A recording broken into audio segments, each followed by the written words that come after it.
අපි මේ බලය ලබා ගැනීම සඳහා ආපු ගමන් මාවත මොන වගේ පාරකටද? මම පාර්ලිමේන්තුව ගත්තොත් අවුරුදු 25 පාර්ලිමේන්තුව. ඉන් පිටත ගත්තොත් අවුරුදු 12ක් 88 බැලි. ගැන අවුරුදු 37ක්. විවිධ හැලහැප්පීම් මැද්දේ අඛණ්ඩව පෞද්ගලික අවශ්‍ය නම් ඕනතරම් අවස්ථා නිර්මාණය වෙමින් තිබියදී යෝමාර කැපකිරීම කියලා කියන්නේ නැහැ. නමුත් පාර්ලිමේන්තුව ඇතුලේ මොනවද ලබා ගන්න බැරුව තිබුණේ? අපි ඇස් ඉදිරිපිට මේ දේශපාලන වැහැරීම් අපි දැකලා තිබී. අපේ ව්‍යාපාරය ඇතුලේ සමීපතම සගයන් අපිට රෙහිව අනුර දිසානායක උන්නට පුළුවන් ද මම වට නෑ කියන්නේ. රත්වාලි බටවුන්ටත් තට්ටු වෙනවා.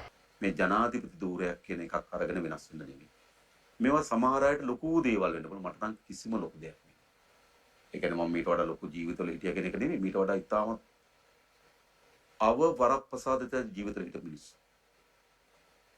හැබැයි අපේ දේශපාලනයේදී මේවා ලොකු දේවල් නෙමෙයි. මේවා හෙට අත්තරින්න ඕන අත්තරින්න පුළුවන්. හෙට සාමාන්‍ය විදියටම ගිහලා ජීවත් වෙන්න පුළුවන්. මේවා පරම්පරාවෙන් බදාගෙන ඉන්න. පරම්පරාවට පෙළගස්සන්න. මේවා මත විරාජමානව වැජබෙන්න. මේවා තමන්ගේ ජීවිතයට මහා විශාල ඌලා ගන්න බැරි ආභරණ බවට පත් කරගන්න. මේ මත මහා අති වරප්‍රසාද ජීවිත ගත කරන්න. ඒ නිසා මේක අත්තරින්න පුළුවන් නම් ඕන වෙලාවක අත්තරින්න. ලොකු දේවල් නෙවෙයි මම නැවත කියන්නේ. ගොඩාක් අයට මේවා ලොකු ඇති අපිට නම් මේවා ලොකු වෙන්නේ. ඒ නිසා මේ ලබා ගැනීම වෙනස් වීමට තියෙන හේතුව මොකක්ද? මේ පරණ අනුරමයි. එදා අපි මම කලින් කිව්වා. එදා අපි මේ අත්පත් කර ගැනීම සඳහා පුරපතකුවා. මම කියනවා මේ දේශපාලනයට සම්බන්ධ වෙනකොට අපේ මරණය ඉදිරිපිට තියන අපි දේශපාලන සම්බන්ධ වෙනවා. ආව මේ දේශපාලනට ගෙනාපු සොගිරා මිය යනවා. මම ගෙනාපු ඇත් මිය යනවා. මේ ඔක්කොම දකිතේ මේ දේශපාලනට එනවා. දීර්ඝ කාලයක් අල්ලගෙන ඉන්නේ. මේ ජනාධිපතිතුරයා කප වෙනස් වෙන්නේ. එනිසා මම කියන්නේ අප කරේ තැබිය යුතු විශ්වාසෙම තිබෙන්නේ අපේ අතීතයේ.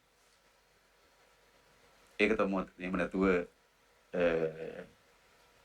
නැතුව මම කොහොමද අනාගතේ මට වචනෙනේ තියෙන්නේ. හැබැයි අතීතයේ මට භාවිතාව. ඒක නිරීක්ෂණය කරන්න. මම දන්න අය, මම ඇසුරු කරන අය, මගේ මිතුරා ඔවුන් දන්නවා මේ බලය විසින් මම ජනාධිපති සහ පැරණි අනුර අතර ඇති වෙනස්කමක් උඩ පේන්නේ නැහැ. පොරබැදුව බලය ගන්න. අද පොරබදන මේ ගොඩ නගන්න. ඔච්චරයි කියන්නේ. ඒ නිසා වෙනස් වෙන්නේ. හරි. ඒ නිසා මම කියන්නේ මේ රටේ ජනතාවට අපි එක සැරයක් ලොකු ප්‍රයත්නයක් මහන්සියක් දරමු. මේ සිල්ලර නිකම් හරි අපරිණත දේශපාලනයක් නේ. දේශපාලනේ දන්නේ. මං අහගෙන කියනවා මොකද්ද අද එක්කෙනෙක් කියනවා මේ රට ගොඩනැගීම සඳහා චක්‍රයක් හදනවා. මේගොල්ලෝ ගාව තියෙන පැයේ පච දවසේ පච මේ සතියේ පච මාසේ පච අවුරුද්දේ පච සදාකාලික පච මාලිමා ආණ්ඩුව දුන්න පොරොන්දු එකක්වත් ඉස්සේ කරලා නැහැ. මට මගේ යාළුවෙක් කියලා තිබ්බා කොළඹ ඉඳලා ඒකේ තියෙනවා මාලිමා ආණ්ඩුවේ පච 1000. මේක මන් දීලා යනවා මේක ගහලා බෙදන්න අපේ ඉස්සියන්ට මේක තමුන්නාන්සේලා අච්චු ගහලා ගෙවල් වලට බෙදන්න මේ පච 17 ගැන පැහැදිලි කරන්න. මම එදා අහගෙනයි අනුර කුමාර දිසානායක අපේ මිත්‍රයා කියනවා රනිල් කිව්වොත් හොඳ නැත්තේ මං කියවන කමන්නේ. මිත්‍රයා කියනවා මේ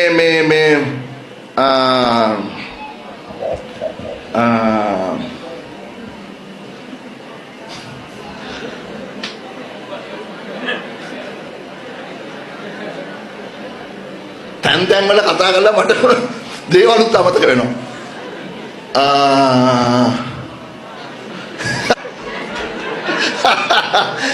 ගණන් ගන්නවා. මොකද්ද මෑන් කිව්වේ හොඳ කතාවක් කිව්වා.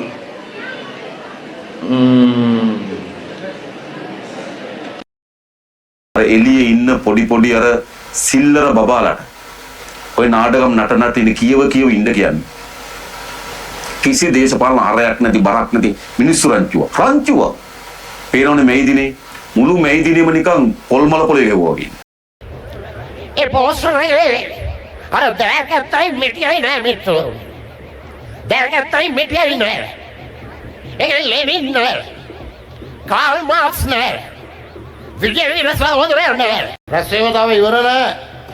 රැස්වේවතාව ඉවර නෑ. මොකද්ද මේ දේශපාලනයක් තියෙන්නේ? කිසි දේශපාලන ක්‍රියාකාරකමක් නැති ඔහේ නන්දොඩවන ඇත්තගත ගම්මල නම් කියන ආතප්පාතක් නැති ඔහේ කණ්ඩායමක් කෑග ගන්නවා. ආණ්ඩුවක් කරමු රටක් හදන්න කිසියක් නෑ. නිසා මෙතන තමයි අවස්ථාව. මේ රටේ ජනතාවට දීර්ඝ කාලයකට පස්සේ පොරබදලා අවස්ථාවක් ඇවිල්ලා තිබෙනවා. මම කියන්නේ මේ අවස්ථාවට හැමදේනම සහාය දෙන්න කියන එක මගේ ඉල්ලීම. දේශපාලන අධිකාරී හැටියට ඒ සඳහා අපි අපේ ප්‍රයත්න දරන්න. අපිට දැන් අපිට වඩා හොඳ එකක් එනවා අපිට වඩා හොඳ වැඩක් කරනවා අනිත් පැත්තට යනවා. මේක මම කරන්න ඕන කියලා එකක් නේ. හැබැයි මේ මොහොතේ මේක අපිම කළ යුතුයි. ටික අපිට. මොකද අපිට නෑ වෙන එකක් පේන්නේ වෙන මානයක් නෑ වෙන ව්‍යාපාරයක් නෑ මේක අපි කරන්න ඕන. ජනතාවගේ අපේක්ෂා ඔබ හිතන්න මේ මහඟු අවස්ථාව මොකද්ද? මම උතුරේ ජනතාව ගාවට ගියපුවම ඔබ දකින්න ප්‍රතිචාරය. මටම පොඩි වෙලාවකට ආත්මනුකම්පාවක් එනවා. අපි වැඩිපුර දේශපාලනය කරේ සිංහල ජනතාවත්. අපි කතා කරන්නේ සිංහල භාෂාව. වැඩිපුර අවධානය අපි වැඩි සිංහල ජනතාව මුහුණ දෙන ප්‍රශ්න. අපි වැඩිපුර ගිහිල්ලා නැති උතුර. අපි කතා කරන භාෂාව තේරෙන්නේ නැති දෙමළ අම්මලා තාත්තලා. අපි ඔවුන්ගේ ප්‍රශ්න වලට සමහර වලට සංවේදී වුණේ නැහැ දකුණේ ප්‍රශ්න තරම්. එහෙත් ඔවුන් අපි විශ්වාස කරා කියන්නේ මොකද? මම ගත්තොත් පුද්ගලික මට වඩා ජාතික සමගිය පිළිබඳ ඉදිරි පියවරක් තිබ්බයි. මම ඉන්නේ පස්සෙන් ඒගොල්ලන් බලපුවා. විශ්වාස කරලා ආවනේ. මේක දේශපාලන පරිවර්තනයක් නෙමෙයි. කියන්නේ දේශපාලන අධිකාරියට අපිට ජාතික සමගිය පිළිබඳ පොරබැදීමක් උත්සාහයක් හැමදාම තිබුණා. හැබැයි මම කියන උතුරේ නැගෙනහිර ජනතාවට අපටත් වඩා ඉදිරිගාමී වමනාවකින් ජාතික සමගිය ප්‍රදර්ශනය කරා.